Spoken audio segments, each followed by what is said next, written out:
All right. Thank you so much, Alex. Thank you all for coming here today. Hopefully you'll hear something here that you don't already know. That's that's what I hope. But really, I'm going to just say a quick thank you to Steve Murray and the group here. I mean, this is a wonderful facility. I've been here from time to time and heard some really great stuff. So it's just perfect for this.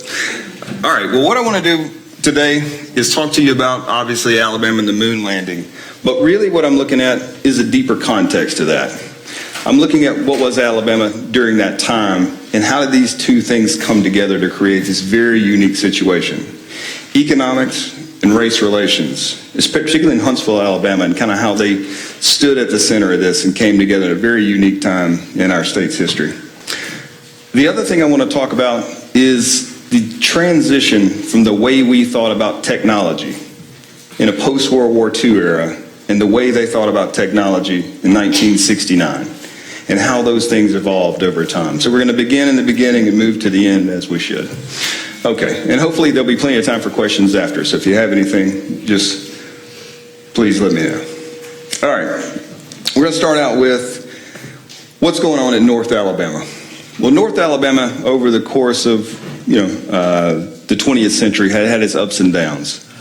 Economically, depression hit everybody equally hard. But the New Deal that came along in the aftermath really transformed the Tennessee Valley in very important ways. It created a unique infrastructure the space program would take advantage of. World War II had brought about another boom for the area. Redstone Arsenal was made there. It was developed with a huge federal investment, and its job was to make chemical munitions for the war effort. The problem with that was after the war was over, there's no need for that, and there's a quick downturn. And in 1946, this is what Huntsville sees. What are we going to do? We've got this infrastructure, we've got this capability, but the economy is collapsed. There are things that, but in the interwar years, there's this guy.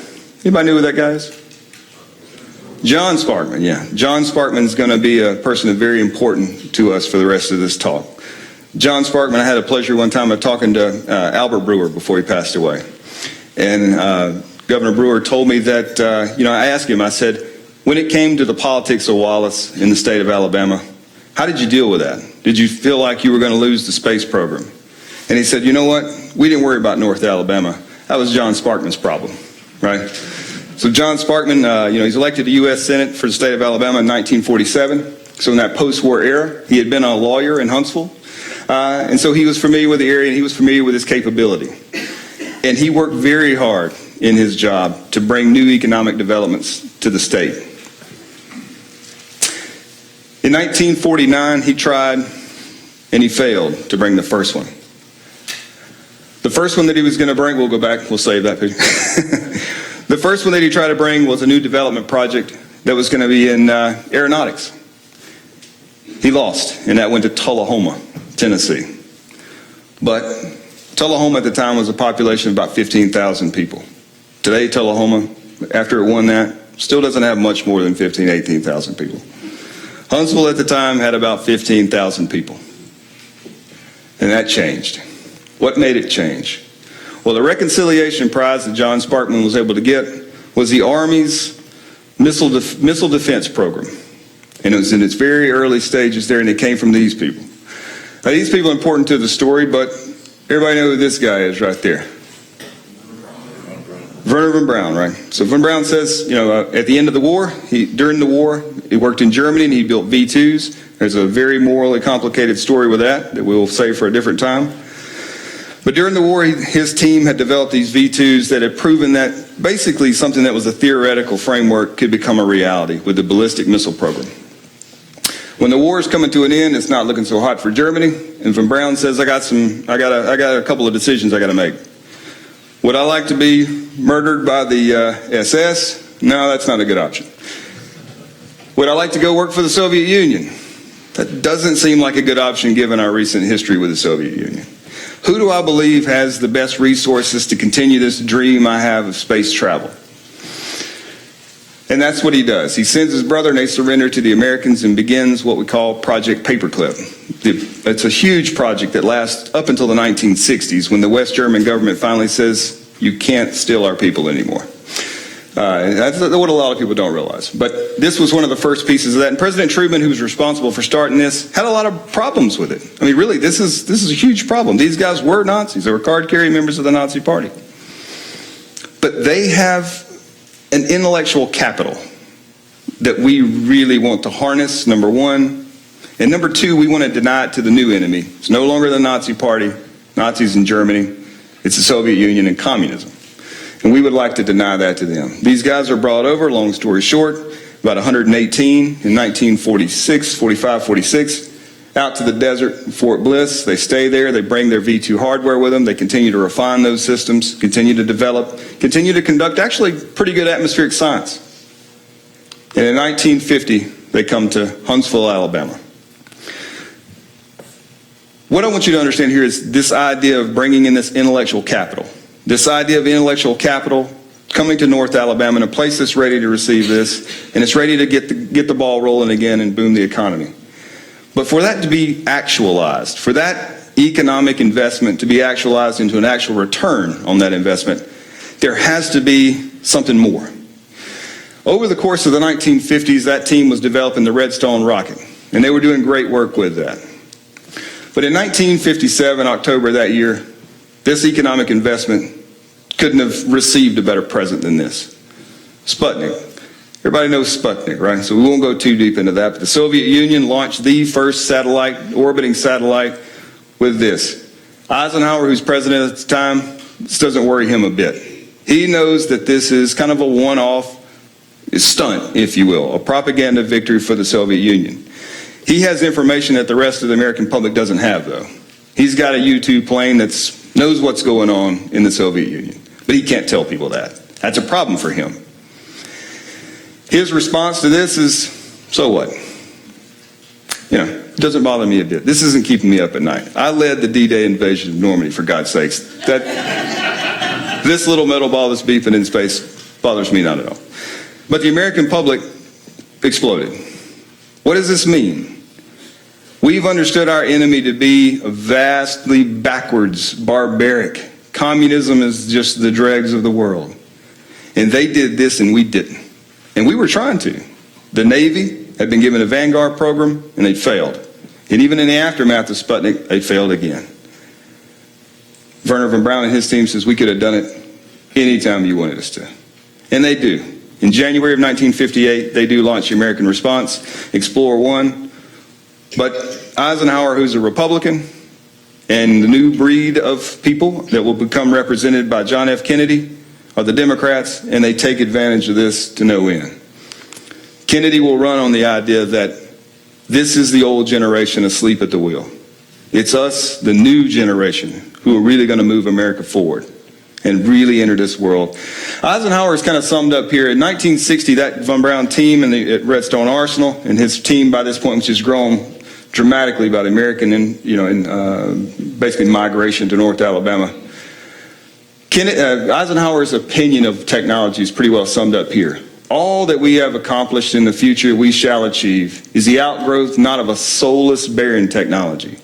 For Eisenhower, technology was just something that solved a problem, an immediate problem. But that's not what John F. Kennedy's going to think. You know, what Eisenhower's focus was, again, you get to this military-industrial complex philosophy that he has that he's worried about, nor of a grasping state imperialism. Rather, it is the product of unrestrained human talent and energy, restlessly probing for the betterment of humanity. That's his focus. Kennedy runs against, who was Eisenhower's vice president, Richard Nixon, narrowly defeats him on this idea of Nixon is Eisenhower.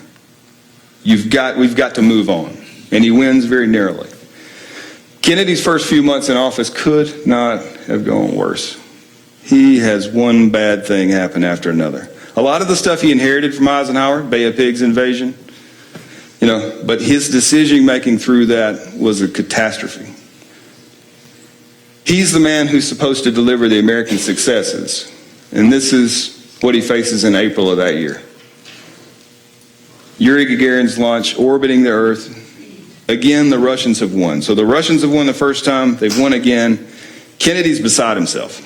The Bay of Pigs invasion has failed, all of these things, this is going on. Where can I get a propaganda victory, or where can I move us forward to the next thing?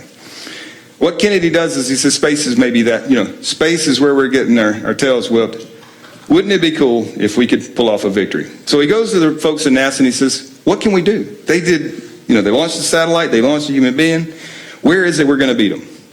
Well, the word he gets back is that I know what they can't do.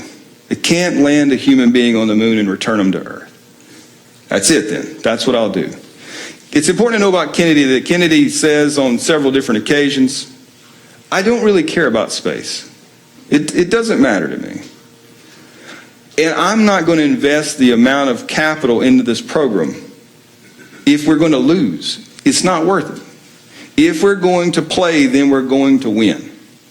And that becomes his mission. And he says, every time he gets a chance, he tells people that. We are going to win or we are going to stop. There's no in between. And that kind of represents Kennedy's thoughts about politics, right? Kennedy's somebody who was a gambler. Well, again, the American response comes from Alabama, right? Alabama had delivered the response to Sputnik. Now it's going to deliver the response to Gagarin, a suborbital flight of Alan Shepard, May 5th, 1961. So Huntsville turns out in big numbers, as the rest of the state can take pride in this. 9 days later, something else happens. An important thing here to remember is, go back to that economic investment. So that economic investment, and it's the cyclical nature of it, the rise and fall, the boom and bust, had made the people who had experienced that from the beginning, the elites of Huntsville, places like Huntsville, they began to be very paranoid. What might happen if this goes away? Where are our Achilles heels of what might make this federal investment disappear? Well, the one they didn't have to look too far for was civil rights and race relations. We've got to make sure that doesn't cost us this investment. 9 days after Shepard's flight in Anniston, Alabama, the Freedom Rider bus is bombed. And who do you think's paying attention to this? Well, the rest of the nation, the people involved, obviously. The rest of the nation. But the Soviet Union is watching this like a hawk. Why? Well, we're in a Cold War with them, right? And this is a battle. The Cold War was a battle for the hearts and minds of developing nations across the world. Decisions they had to make are whether they were going to go with communism or democracy. Well, what the Soviet Union would continually say on the front pages of their paper and radio broadcasts around the developing world, this is America. This is what democracy looks like. That's one of the main reasons. Now think about what's going through Kennedy's mind. This is the main thing that keeps him up at night, that this is what the rest of the world sees. We've got to stop this. And Kennedy begins pretty quick to understand when it comes to the South, economics that's where you're going to get your leverage. That's the stick you can hold to move people to the places that you want. Things like this are terrible, and so this is the same state. But Kennedy, after just 15 minutes of space flight on May 25th, 1961, stands before Congress and he says, I believe this nation should commit itself to achieving the goal before the decade is out, landing a man on the moon and returning him safely to Earth. Now, he's solidified his position as this is where we're going to win. This is all of the different pieces of my administration's philosophy come together in this one program. And Kennedy's going to drive it hard. Other people are paying attention too. Marshall Keith was a Marshall employee, an engineer there. Keith is somebody he's white, and Keith says, he's a civil rights activist. He's actually going to participate in the sit-in movement, sit right beside African Americans at lunch counters in Huntsville, downtown. In the beginning, he understands the most important leverage that he has. He writes this letter to John Wilcock of the Village Hippie. It's basically a newspaper in New York City. It says, Huntsville depends almost entirely on income produced by the arsenal. It is, therefore, the logical place to begin the integration in Alabama. Someone should tell the NAACP that Huntsville is ripe. And they did. The NAACP writes back. NAACP had been banned from Alabama since 1954, but they're paying attention. That Cold War again. Kennedy can't catch a break. In October of 1961, Alabama contributes something else to the space program. The first launch of the Saturn V vehicle. The most powerful, the missile that had been built at the time. Well, we'll call it a rocket because it's, remember, the difference between a rocket and a missile is the maker's disposition, right? So worry about that. But it was, the Saturn program began under the Army's leadership, and the Saturn I was going to be a rocket that was designed for peaceful purposes. There's no military necessity for a Saturn I vehicle. You just don't need it that big. Well, it first launched in October, Saturn Apollo 1. This is, anybody know what this is? Exactly, right? In August 1961, what began to go up? The Berlin Wall, right? So this is creating that tension in the system again. In January 1962, the sit-in movement begins in Huntsville, Alabama. Again, Huntsville is the logical place to begin the process of desegregation because of all these reasons. Hank Thomas, who had been on that bus, he was a member of, he'd seen what happened in Greensboro, North Carolina with the sit-in movement there, and he brings that strategy in January to Huntsville. The process begins. Alabama A&M students begin to sit in downtown. The Huntsville white elite, the newspaper, the Huntsville Times, responds with what other newspapers around the country had done with a blackout policy. If we don't mention it, it's like it never happened. Well, they can continue to sit in, but if there's no recognition of it, that's problematic. They figure it out pretty quick, and in March 1962, they sent an invitation to Martin Luther King Jr. And Martin Luther King comes to Huntsville, Alabama, tours the city, sees the sit-in movement, goes to Alabama A&M, meets with students there, and that night in March, he gives a speech at Oakwood College. That speech is going to basically be the seed for, one of the beginnings of the seeds for the I Have a Dream speech that he would give in 1963. King kind of sums up all these things with, a wind of change is blowing not only in Africa but over the entire world. Blowing away an old order, blowing in a new. The old man segregation is on its deathbed, and it remains only to be seen how expensive the South will make the funeral. In a lot of places, they made it very expensive. In Birmingham, it was very expensive. In Montgomery, it had been and would be very expensive. Huntsville couldn't risk that expense. And this begins that process. After King's visit really legitimizes in the eyes of the world this smaller movement. In a city of 17% African Americans. And that's an important thing because let's remember why the difference between Huntsville and Birmingham. Birmingham was basically an apartheid state. Places like Selma, Alabama were basically apartheid states. You have a white minority ruling a black majority. In Huntsville, 17% of the population was black, and over the course of the decade, that was falling quick as new engineers, white engineers from across the country and across the world continue to move in. Race would never be a political threat in Huntsville, so it began to be a solvable problem, and in the eyes of the white elites there. The movement picks up steam April 24th, 1962. Dr. John Cashin, who was a leader of the civil rights movement, his wife Joan Cashin is arrested. So is Martha Herford, the wife of Sonny Herford, who was another leader, Dr. Sonny Herford. She is pregnant, and Ms. Cashin has her child with her. The Chicago Defender, a black press paper in obviously Chicago, picks it up and broadcasts that to the black world, at least. But then they strike at that Achilles heel directly. And this is what wakes everybody up in Huntsville from economics. They go to New York, to Wall Street, and they go to Chicago, to the Midwest Stock Exchange, and they hand out these handbills. And what these handbills do is they tell you the exact philosophy of what the civil rights movement in Huntsville was.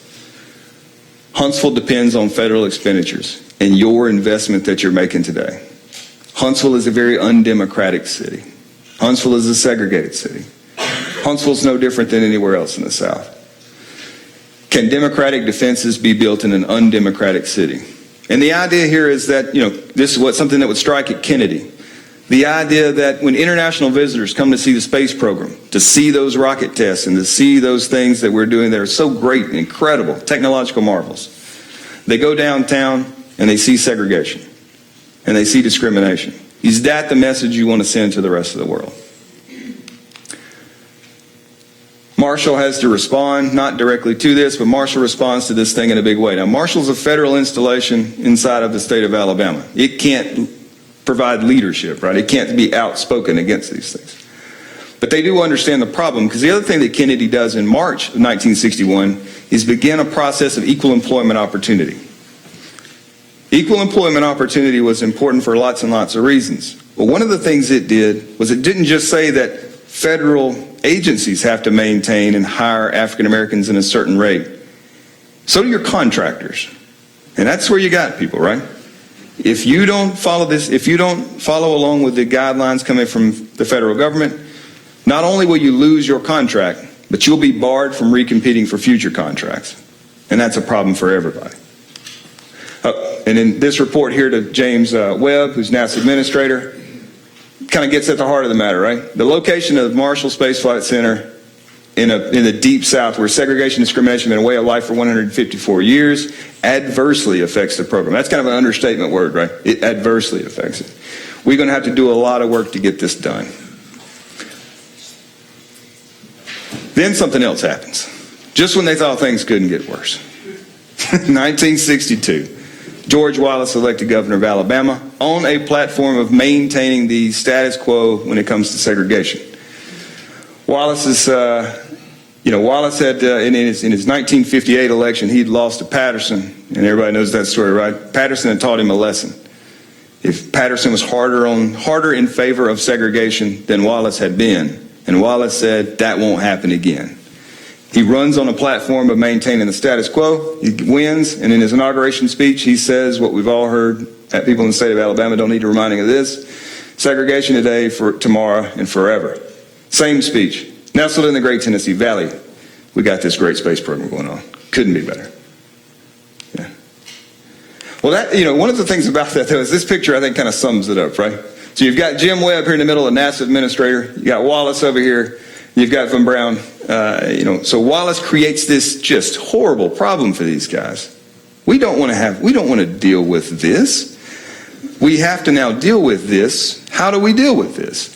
Wallace is, they basically deal with it by distancing themselves from Wallace. Because remember, it's not Wallace's space program in Alabama. Whose is it?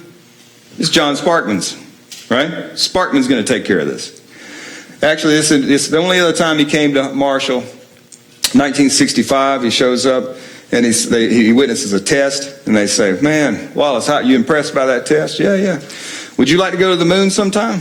And he says, "Well, yeah, it'd be pretty good. But I'm just afraid you fellas won't bring me back." So, good times. But in 1963, Wallace doubles down all this. In 1963, this is the image of Alabama across the nation and across the world. People didn't distinguish between Birmingham, Montgomery, Huntsville, anywhere. When you said Alabama, this is what people thought. This is the impression across the country. Wallace follows through on his challenge. He stands in the schoolhouse door at Tuscaloosa. He relents after pressure from Kennedy administration. And Vivian Malone and James Hood attend. 2 days later, University of Alabama in Huntsville desegregates as Dave McGlathery, a Marshall employee, African-American, registers for classes there. McGlathery had been told behind the scenes whenever this was coming up. He'd been told by Marshall management, Von Braun, and Dr. Ernst Stuhlinger himself, "We are all for you doing this, but do you think it's a good idea?" So that gives you a little bit of the impression of what their approach was to this. "Hey, it's a great idea. We are all for you doing this, but you probably shouldn't." Anyway, we won't worry about that. Actually, the same day, interestingly enough, the same day that McGlathery attends college at UAH, he registers, a white teacher from Nebraska enrolled at Alabama A&M. Desegregation of Alabama A&M the same day. September of 1963, the first African-American student to attend a previously segregated school, Huntsville, Alabama. Now, why is it Huntsville, Alabama? We'll go back to all that we talked about. This is actually a picture of them not registering for school, but walking away after being turned away on a Friday. Over the weekend, all of the great elites of these businesses like IBM, Spaco, Brown Engineering, all across Huntsville involved in the space program send letters to who? Wallace. Wallace, I don't know if you know this. There's this big old thing here called Marshall Space Flight Center. And we're trying to do a space program. It's billions of dollars annually. It's not a big deal. If you could not bar students from entering school here, that would be fantastic. And he does. He relents. And that's why desegregation happens in Huntsville. All of those business leaders also form another organization, the Association of Huntsville Area Contractors, where they work to serve as a clearinghouse for these issues when it comes to equal employment. If we're going to hire African Americans at Alabama A&M, we need to invest in training. We've got to train people to be qualified for these jobs. And that's what this organization will do. This guy on the right here, Milton Cummings Research Park today, one of the largest research areas in the country. The civil rights leaders there understand, they engage with this regularly. Dr. Herford writes, James Webb writes a telegram to him here. Why does he write a telegram to Webb? Well, Webb had a problem. If Alabama's image remains to the image of Birmingham, it's going to be very hard for him to hire people to work in the space program. He's having a hard time convincing people from California to move to Alabama when all they know about Alabama is what they've seen on TV. This is anybody, white or black. Particularly hard to convince an African-American engineer leaving school in Southern California to move to Alabama to work for less money. That's pretty tough. And Webb says, if you guys don't fix this problem, we don't always have to do this in Alabama. We could do it anywhere. Because after the development work's over, it's just managing contracts. I can manage contracts from New Orleans. That gets people's attention. Sonny Herford heard that talk, and he sends a letter to him thinking, this is great. I'm glad you said this. Please don't forget about us. Because the thing we have to remember is that the African Americans in Huntsville, they also see how valuable this is. This is about economic opportunity for everybody. They don't want to see the economic opportunity go away. They want to be able to engage with it. And that's what Herford is trying to do. It's what Dr. Morrison at Alabama A&M, the president, it's what he's trying to do. He's a very moderate civil rights approach. He does not want to lose that investment. And Morrison meets with Van Brown several different times, making sure that that relationship between those two. Morrison says, we've only got so much resource, we've only so resourced here. My boss is George Wallace, for God's sakes. Don't you feel sorry for me? But, Wallace is, Morrison, sorry, that's bad. I shouldn't call him Wallace. Morrison, he has to be a moderate. He has to not, as the Black Power movement, he has to distance himself from that. It's a very interesting role here. But Morrison's opinion is kind of summed up pretty quick. Just after he's named president of the university in '63, he says, this is the challenge we face now. The challenge confronted by Negro youth in space research is to keep up instead of catching up. That had never been the case before. Every industry in Alabama had been the whites had dominated those industries before blacks ever had access to them. The space program was new. It was new for everybody. You got 27-year-old engineers running a program. Sonny Maria, who's running the F1 engine program. He's in his late 20s. I mean, this is new to everybody. People like Charles Smoot. Charles Smoot was what was referred to by Marshall as the Negro recruiter. His job was to go to places like Little Rock, Arkansas, and convince people like E.C. Smith to come take jobs in Huntsville. How did he do that? Well, he sold it to them by saying, the space program is fantastic. It's awesome. You're going to love working for the space program. I'm not going to love living in Alabama. What does Smoot tell him? He tells him that Huntsville's different. And it was. Huntsville wasn't Birmingham. But it wasn't great, but it wasn't Birmingham. So E.C. Smith said, how different is it? Van Brown also used from time to time, he would go out. His thoughts on, it's a whole nother conversation about how he's involved in the civil rights movement. And it's pretty tricky. It's hard to nail down.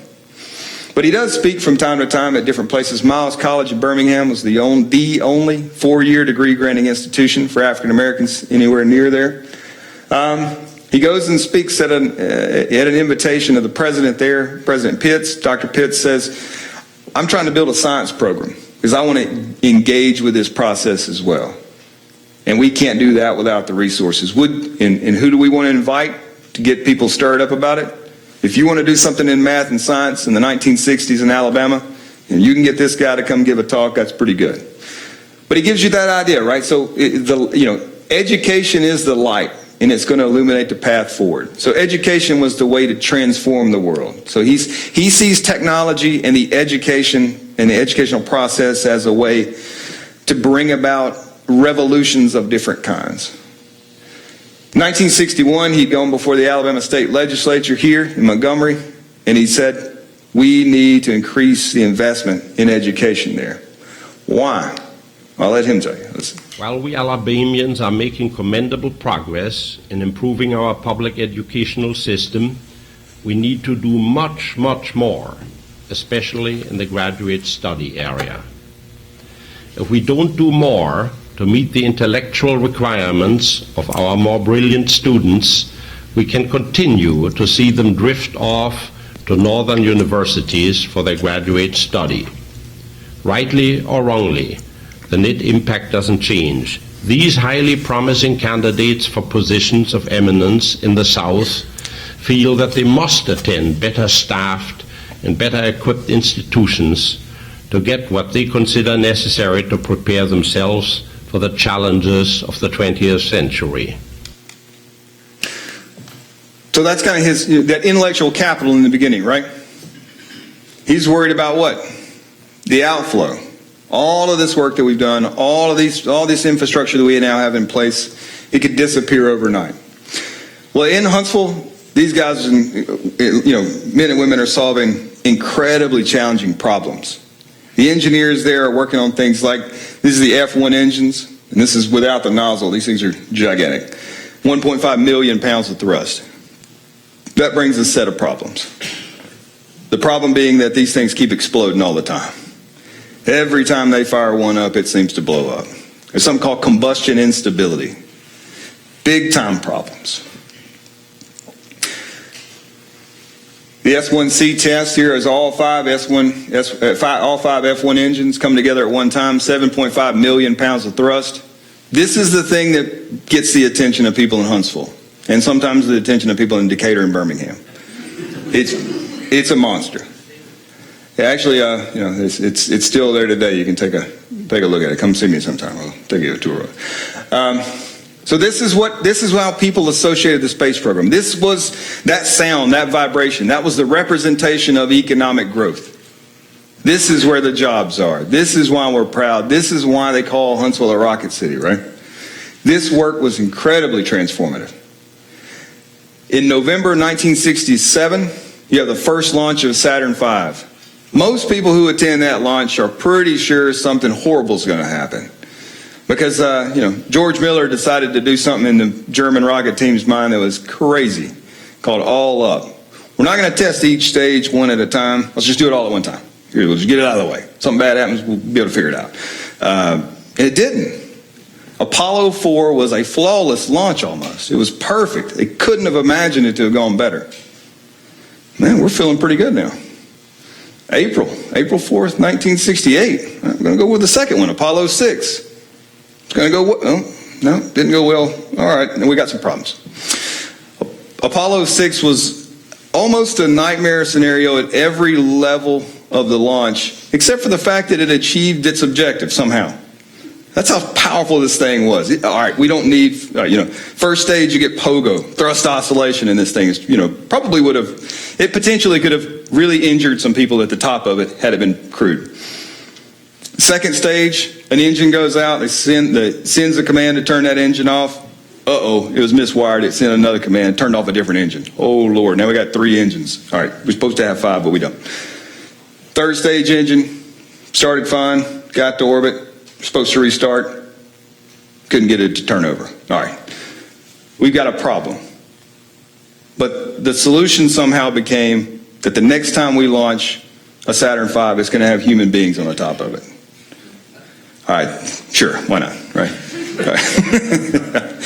But it was Apollo 8. Now let's go back to our Cold War again. Why do we put human beings on Apollo 8? Other than, like when Brown said, As long as we get to orbit, it doesn't matter where they go from there. That's really our big problem. Right? Not that they're in trouble, but it looked like the Russians had gotten back in the game after being away for a while. And they got word that they might be trying to pull a stunt. And God forbid the Russians send cosmonauts around the moon before we do. You got Sputnik, you got Gagarin, and then they get to the moon before us. That's a problem. Apollo 8, December 1968, successful mission. Christmas Eve, they read from the book of Genesis, broadcast back to people on Earth. But it's this picture. It's the Earthrise photo. 1968 was a horrible year in American history. In 1968, the same day that Apollo 6 launched, Martin Luther King Jr. was assassinated. In June of that same year, Bobby Kennedy's assassinated. The Vietnam War, 67, 68, every day that's what's on TV. By Christmas, you get this sent back. So this picture, you go all the way to the moon, right?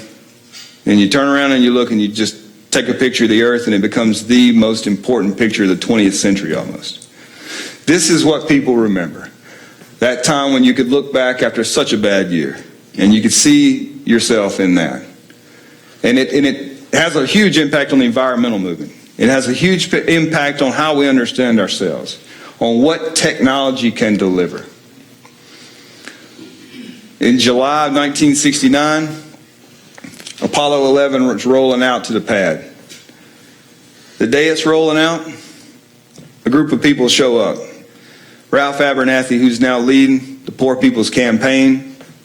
Abernathy, who had been in Birmingham doing a lot of great work, who had worked all across the country, shows up with a group of people in a mule train pulled by 2 mules to protest what's happening at the Cape. But what Abernathy is dealing with, I think, is the most important thing and why we still think about the Apollo program like we do. Abernathy had done something very interesting that a lot of people had done in the 1960s. He'd begin to think about technology differently. Remember Eisenhower? Eisenhower had said, technology is barren, it's to solve a problem. But Kennedy and the Apollo program and the Manhattan Project to a large degree had made people reconceive of technology as a force that could bring about revolution. And in Abernathy's mind, when he looks around and he says, we can do this, but we can't eliminate poverty. It's the same thing we talk about today, right? We say, if we can put a man on the moon, why can't we X, Y, Z? We've done the same thing. We believe that if there are problems that exist in the world, and this is possible, then that means somebody's not paying attention. And that's the impact that programs like this had in the 1960s. Tom Paine, who's the NASA administrator at the time, Paine was somebody who, with George Romney in Michigan, had fought for a long time for desegregation, had fought for a long time for the improvement of the urban poor. Tom Paine goes out to meet him, and he says, Tom Paine tells Ralph Abernathy, Reverend Abernathy, if I could not push this button and launch that and it would end world poverty, I would do it. I wouldn't do it. But that's not how this works. That's not what this is. He invites Abernathy to come with him, sit in the VIP section, and ask Abernathy to say a prayer for the astronauts, and he does. And Abernathy is so impressed by the launch of the Apollo 11 that he says, for just a minute, I forgot that there were 2 worlds. So on July 20th, 1969, Kennedy's goal is firmly, we achieved victory there. So here men from the planet Earth first set foot upon the moon. We came in peace for all mankind. And that's the thing, right? This is an international movement. There's nobody in the world that's without a TV that's not seeing this, right? People are watching because it's an amazing feat. And the work that people did all across the country. That's what we need to remember about the Apollo program. It was, over 400,000 people, young people trying to solve very difficult problems and bring 5.5 million parts together at one time to do this without killing anybody. Things that had never been done before on a scale that people couldn't have imagined. And that's where we are in July 1969. So this is the 50th anniversary of that event, and we're still just captivated by the idea that this is something people could do. This image back in Huntsville, in 24th of July, they celebrate the splashdown. Everybody turns out. But if you look right behind his head, this is kind of an iconic photo, and most people miss something pretty important in this photo. You can't read it from here, but that sign says, "Black removal is Huntsville's most perfected skill." And the sign behind it says, "Spacewalks are hazardous to blacks' health." So within this celebration, like at the launch with Ralph Abernathy, like in Huntsville at the splashdown, there are these tensions. There are these tensions in the system of what technology can do and what it hasn't done and the potential that it holds. Sparkman, 1970, Van Braun is going to get another job. He's moving on. He's done all he needs to do in Huntsville, and he's going to go work for NASA headquarters. He's going to go to NASA headquarters for planning. He develops the plan. He says, "Here you go." President Nixon says, "Not so much. We got other things to do, but I'll give you a space shuttle." And that's Huntsville's next step, would be to develop the space shuttle. Albert Brewer on the right is going to lose what's traditionally referred to as the dirtiest election in American politics that year, 1970, as George Wallace returns to the scene. Sparkman, though, he's holding up. Sparkman had been somebody fighting the whole time to maintain this federal investment, and at the same time fighting to maintain the status quo that represented by Wallace. The space program was never 100% popular. And after Apollo 11, it began to decline over the next several missions. But Sparkman is receiving letters from this like this the whole time. I've become, Apollo 11 has raised the question of the value of space feats in relation to their cost. Sending vehicles to the moon and Mars does not seem to have any value for defending freedom from the communists. So Sparkman is caught up in that world and the things that he has to deal with on a daily basis. But this, as an end here, Johnson, we started with Eisenhower saying how technology was soulless, barren, didn't do anything. Well, Johnson obviously doesn't believe that. Johnson says space was the platform from which the social revolution of the 1960s was launched. It brought about all these great things. If we could send a man to the moon, we knew we should be able to send a poor boy to school and provide decent medical care for the aged. In hundreds of other forms, the space program had an impact on our lives. Technology has within it the potential to transform society, and he believed it had. And that presented him with a whole list of problems as well. Well, thank you.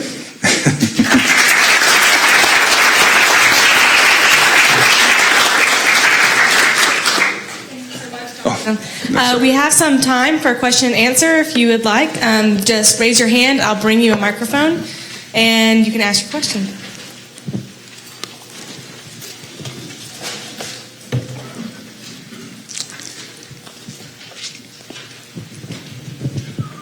How were the rockets moved from Huntsville to Canaveral? Good question. So one of the reasons that Marshall was located where it was because of that infrastructure from the New Deal, right? So we shipped these barges, this hardware up and down the Tennessee River waterway and down into the Mississippi, down into New Orleans. We built the first several of the first stages of the Saturn V there, but over time that work shifted to Michoud assembly facility outside of New Orleans, and a lot of the testing eventually shifted to Stennis, what's today's Stennis Space Center. We controlled at the time both of those facilities, though. But yeah, so they moved it up and down barges. Some of it actually, some of the upper stages actually flew in on what they referred to as the pregnant guppy, a big ship that the front end just kind of folded out, right? They could run it in and out on rails. So yeah, logistics for something like this is very interesting, and it presents a huge problem. Good question. One thing I forgot to ask while we're moving around. Did anybody here work on the Apollo program? Sir? What? Tell us your name. Your name? Excuse me, Bill Wood. Bill Wood. Yeah, I'd like to talk to you about what you did. What was that? I worked on Apollo 11. I was in the Air Force, and I was there to write procedures and help train the astronauts what they did when they went. Very good. Well, I tell you what, round of applause for that.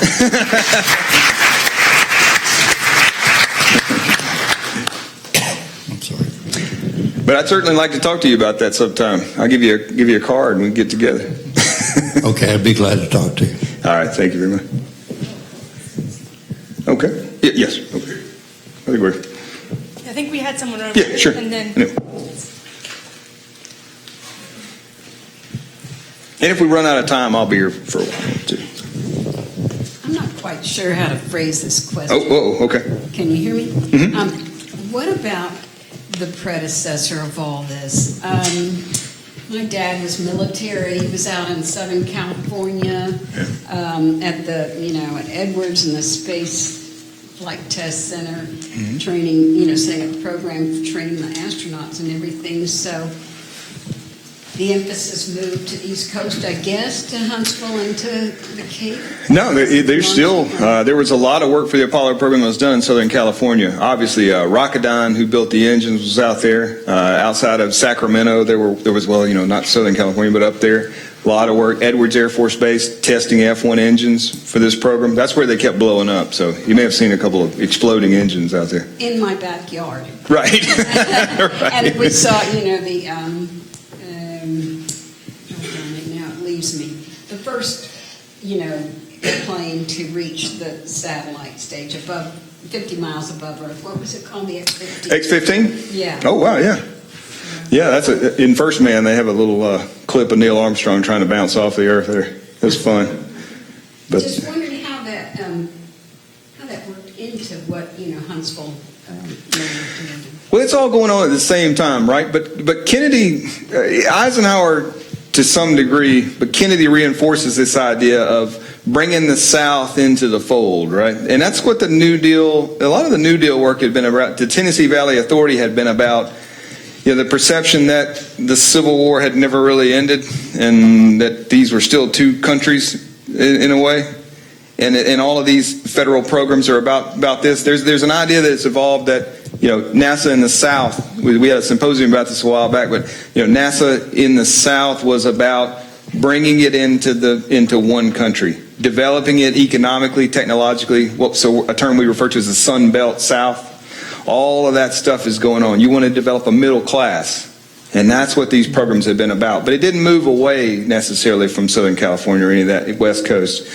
But you put that many $1 billion in the 1960s, and you can develop a lot of stuff. My dad suggested that the service was the first place, after World War II and during the war, where integration, began to be effective. Very much so. Very much. That's what I do.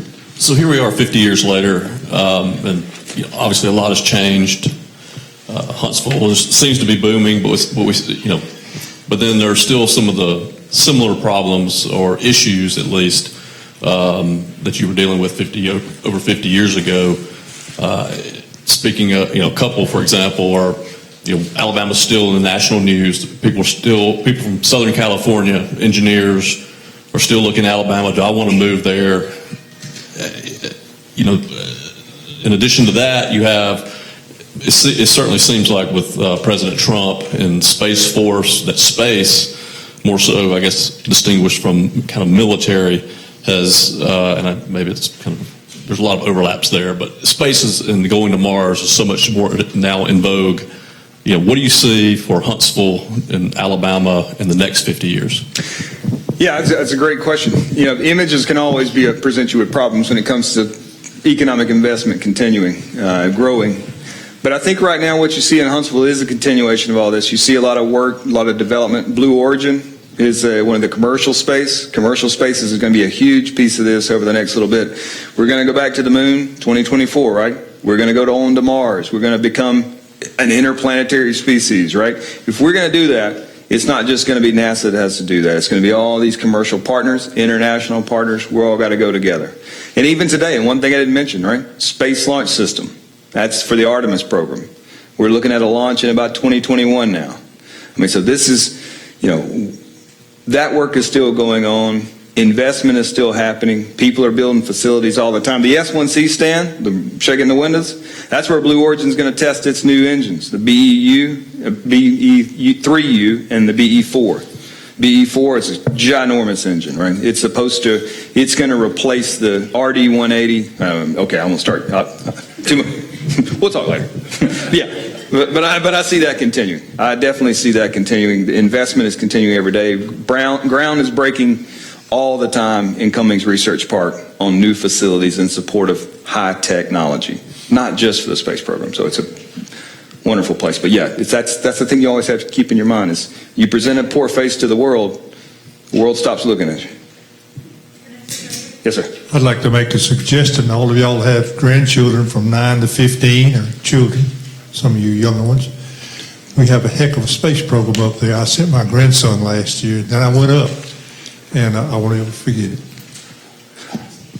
Yeah, the U.S. Space and Rocket Center. Yeah, the Space Camp. That's our visitor center. So, yeah, we love to talk about them, and they do a lot of great work. My daughter actually got a 14-year-old, and she went through there. I mean, it's if you get a chance. Yeah, yeah, right. And it's good, that's one of the things about NASA is that, talk about technology and inspiration and Apollo, getting kids engaged in STEM. I mean, that's what NASA does better than anything, is making people think big like that. Yes, sir. This is more of a comment. Okay. My dad worked at the Marshall Space Flight Center as an engineer in the 60s and 70s, and we lived in Guntersville, about 40 miles south. And I can attest to the fact that you could hear those engines, you could feel them and, hear them at the same time. Yeah, that's a pretty good experience. Yeah, everything about the space program is always shocking because you think about, oh, well, I don't know what 1.5 million pounds of thrust feels like or 7.5 million pounds of thrust. But I went to a test one time of a gas generator. It's basically just one piece off an F1 engine. It scared me to death. I was like, this thing's going to get us all, it's just shooting like a dragon, just shooting fire everywhere. But, yeah, you're never prepared for space stuff until it happens. Oh, yes. Many of us had cracks in our walls because of the space program. Yeah, that's one of the reasons they moved it to Stennis, right? Because they're like, there's nobody in South Mississippi. We can go there. No, but, they were planning on, the test you saw there is and you don't have to know anything about this, but 7.5 million pounds of thrust. Well, Von Braun said, if we're going to go further, go direct, we need a bigger launch vehicle. It was going to have 12 million pounds of thrust. So you had cracks in your wall. Could you imagine doubling the size of a thing that was putting a crack in your wall? But basically, you start knocking buildings down at that point. So I said, if we're going to do that, we got to go to Mississippi. They won't even bat an eye down there. We have time for one more question. Oh. I'm going to make a couple comments. Oh, I hate to get into political. Yeah. Hate to get into political here, but you mentioned in the 60s, of course, they talked about technology, education as the way to advance from poverty. Seems like we've gotten away from that. All I hear, at least from Democrats, is pandering. What can the government do for you? Kennedy said, not ask what the country do for you, what you can do for your country. Something to that effect, anyway. Yeah. And now we seem to be, like I say, and even the Republicans are not speaking out on this type thing. I think education, I know it was for me. I came up in a small rural community, but I did go to school. Auburn, got later a master's degree in aerospace engineering, where I was able to go to NASA and work for 2.5 years. But that seems to be the sad thing now, that people say, what can the government do for me? Not what I can do by myself. Yeah. Well, I mean, you raised several interesting points. You're definitely right about that. But I think one of the pieces that I didn't talk about when you think about Alabama and Apollo is the impact that it did have on people like yourself. I mean, I grew up in South Alabama. I didn't even realize what was going on in Huntsville, at all. But, just the impact that the mechanism of education and the way programs like this could allow people to move through these universities in an aerospace focus, inspire people by opening up the window of opportunity for a job.